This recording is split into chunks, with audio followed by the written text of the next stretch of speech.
Hello students, next देखेंगे example number 6। क्या कह रहा है, देखो। The length of a room is 50% more than it's breath. तो मैंने बताया था इसके अंदर जब भी लास्ट वाली चीज आ जाती है तो उसे हम क्या कर देते हैं, लेट कर लेते हैं। तो हम देखो लेट करेंगे इसमें, लेट ब्रेथ ऑफ रूम कितना मान लेते हैं अपन इसको, एक्स मीटर मान लेते हैं क्योंकि ये सारी वैल्यूज हमें मीटर में दिख रही है। तो लेंथ ऑफ रूम क्या हो जाएगा, सो लेंथ ऑफ रूम मैंने बताया था आपको, ये कितना ज्यादा है उससे 50% ज्यादा है, यानी कि इसके पास इसका 100 तो आएगा, उसके साथ उसका 50 भी आ जाएगा। तो x का 150% हो जाएगा। ये समझ में आया, जीरो से जीरो गया। ठीक है सर, 5 2 ज़ा 10, 5 3 ज़ा 15, यानी कि 3x/2, यानी कि 1.5 ऐसे निकालो तो 1.5x निकलेगा ये ना, पॉइंट्स में निकालो तो। यहां तक हो गया। The cost of carpeting the room at the rate of this is this. ठीक है, यानी कि जो टोटल आपकी कारपेटिंग दे रखी है रूम के बिछाने की, उसकी कॉस्ट दे रखी है ये, and the cost of papering the walls. अब देखो वही पहले वाले की तरह है। एक तो आपको नीचे रूम के कारपेट बिछाना है, और ये 4 जो वॉल्स दिख रही है ना आपको, इन पे आपको जो है इसके हिसाब से कॉस्टिंग देनी है। If the room has one door of the dimension this and two windows each of dimension this, find the dimensions of the room. ये डायमेंशन मतलब कि लेंथ ब्रेथ और हाइट की बात कर रहा है ये। ठीक है सर, समझ गया। चलिए सबसे पहले शुरुआत करते हैं कारपेट से, है ना। तो लिखते हैं हम, cost of carpeting the room.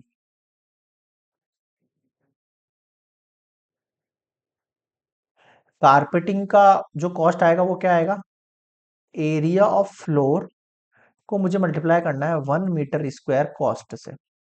सबसे पहले तो कारपेट का कॉस्ट कितना है सर, कारपेट का कॉस्ट है 924। एरिया ऑफ फ्लोर क्या होता है भैया, लेंथ इनटू ब्रेथ। लेंथ आपके सामने x है, ब्रेथ आपके लिए 3x/2 है। 1 मीटर स्क्वायर का कॉस्ट कितना दे रखा है, आप देख लो यहाँ पे, 1 मीटर स्क्वायर का कॉस्ट दे रखा है 38.50 मीटर स्क्वायर। अब आपको ये सॉल्व करना है, कैसे करोगे, सिंपल है। 94 × 2 यहाँ आ गया, डिवाइड में 38.50 बच गया, और 38.50 आ गया, और ये 3 भी आ गया उठ के, है ना। इधर क्या बच गया, केवल एक्स स्क्वायर बचा। इससे हम क्या निकाल सकते हैं, एक्स निकाल सकते हैं और लेंथ और ब्रेथ निकाल सकते हैं। ठीक है, सॉल्व करूं, पॉइंट उड़ाया तो ये 100 भी आ गया ऊपर। अब आ जाओ आप नेक्स्ट स्लाइड पे, इस पूरी इसको अपन सॉल्व करते हैं क्रॉस मल्टीप्लाई करके। 924 × 2 अपॉन डिवाइड में कितना बच गया, 3850। 38 × 3 इक्वल्स टू में कितना है, एक्स स्क्वायर। ठीक है, करना शुरू करो, बट कट 3 से, 3 3 ज़ा 9, रेड ले लेता हूँ यार, 3 3 ज़ा 9, 0 3 8 ज़ा 24। ठीक है, और देखो और क्या कट हो रहा है इसके अंदर भाई, 3850, ये जीरो चला गया। लो और बताओ सर, और तो फिर ये 5 की टेबल से होगा, ये भी 5 की टेबल से होगा। 5 2 ज़ा 10, 5 7 ज़ा 35, 8 में से 5 गया 3 5, 5 7 ज़ा 35। ठीक है, कितना बचा देखो, 308 है ऊपर, इंटू 2 × 2, नीचे 7 × 11 कर लूँ मैं इसको। ठीक है भाई, ये हो जाएगा कि 7 4 ज़ा 28, 2 8, हाँ ये हो जाएगा ना, 7 4 ज़ा 28, 2 8, फिर 7 4 ज़ा 28, फिर 11 4 ज़ा 4 4, 4 × 2 × 2 equals to x square. Square हटाया, रूट लगा, 4 का रूट कितना होता है 2, और इन पेयर में से क्या बचेगा 2, यानी कि 4 मीटर आ गया एक्स का वैल्यू। अब आप मुझे बताओ, अगर x इक्वल्स टू 4 है, सबसे पहले तो लेंथ कितना होगा सर, लेंथ है 3x/2, 3 2 ज़ा 6 मीटर। अब ब्रेथ कितना होगा, ब्रेथ तो x ही था, तो 4 मीटर। बताओ समझ में आया क्या, बिल्कुल सर आ गया समझ में। आगे बढ़ू, ठीक है, नेक्स्ट देखो। अब हम बात कर लेते हैं 4 वॉल्स के लिए, जिससे कि हमें क्या मिल जाए यहाँ पर, जिससे कि हम यहाँ पर 4 वॉल्स का जो एरिया है उसको सम अप कर लेते हैं। अब देखो 4 वॉल्स के लिए मुझे दे रखा है पेपरिंग, 4 वॉल्स के लिए मुझे ये उसका 1 मीटर स्क्वायर कॉस्ट दे रखा है, ये टोटल दे रखी है। बट अभी एक चीज इसमें इंक्लूड कर दी, the room has one door of dimensions 1 metre 2 metre and 2 windows दे रखी है। तो इसके ऊपर पेपरिंग नहीं होगी ना, तो इसको माइनस करना है एरिया से, आपको ये कहने का मतलब है। तो देखो नेक्स्ट स्लाइड पर लेके चल रहा हूं मैं आपको। हाँ, तो हमें सबसे पहले तो एरिया ऑफ रूम निकालना है ना, एरिया ऑफ रूम। रूम भी कौन सा, 4 walls, area of 4 walls, area of 4 walls excluding, excluding क्या, एक्सक्लूडिंग 1 डोर एंड 2 विंडोज। हमें एक्सक्लूड करना है एक डोर को और 2 विंडो को हटाना है। अब देखना कैसे निकालेंगे। पहली बात तो 4 वॉल्स का एरिया क्या होता है, 2L+B × H, ये होता है हमारे पास 4 वॉल्स का। उसमें से मुझे माइनस करना है सबसे पहले तो एक डोर के विंडो का एरिया को, यानी कि इसका कितना हो जाएगा, ये 1 × 2 लेंथ इंटू ब्रेथ, ऑब्वियस बात है रेक्टेंगल शेप में है। फिर मुझे क्या करना है, यहाँ पर मुझे 2 विंडोज भी लेनी है, तो एक विंडो का एरिया देखो कितना हो जाएगा, इसके अंदर सब मीटर में दे रखी है ना। हाँ, ये हो जाएगा सर 1 × 1.5, 2 विंडोज हैं, इनको ऐड करके इसमें से क्या करना है, माइनस करना है। तो देखो एल बी हमने अभी भी फाइंड करनी है, कितनी हो गई हमारे पास एल बी, सर लेंथ हो गई 6 और ये 4,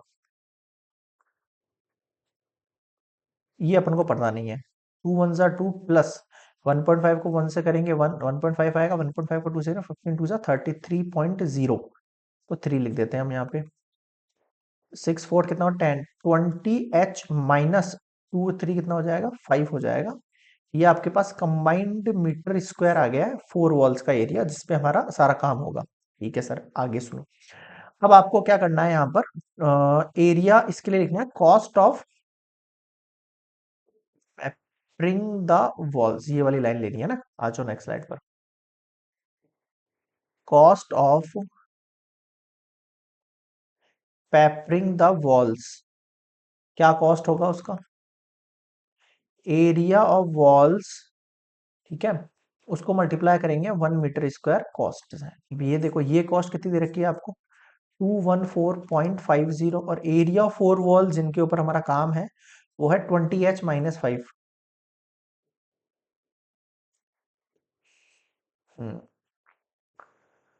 इसके साथ आपको क्या करना है, मल्टीप्लाई करना है, 1 मीटर स्क्वायर का कॉस्ट है 3.30।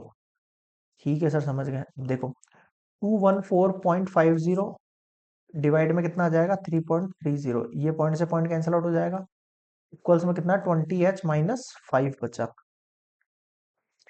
ठीक है सर, ये जीरो से जीरो भी चला गया आपके पास। ठीक है सर, अब देखो 11 से कट हो रहा है कि ये, 1 मिनट, 11 1 ज़ा 11, ये जीरो बचा, ये 1 बचा 4, 11 9 ज़ा 99, हाँ यार 11 से कट हो जाएगा ये ना। 11 1 ज़ा 11 हुआ है यहाँ पे, 21 में से 11 गया तो 0 और 1 4, 11 9 ज़ा 99, कितना हो जाएगा 5 है, 11 5 ज़ा, ठीक है, और ये 11 3 ज़ा, ठीक।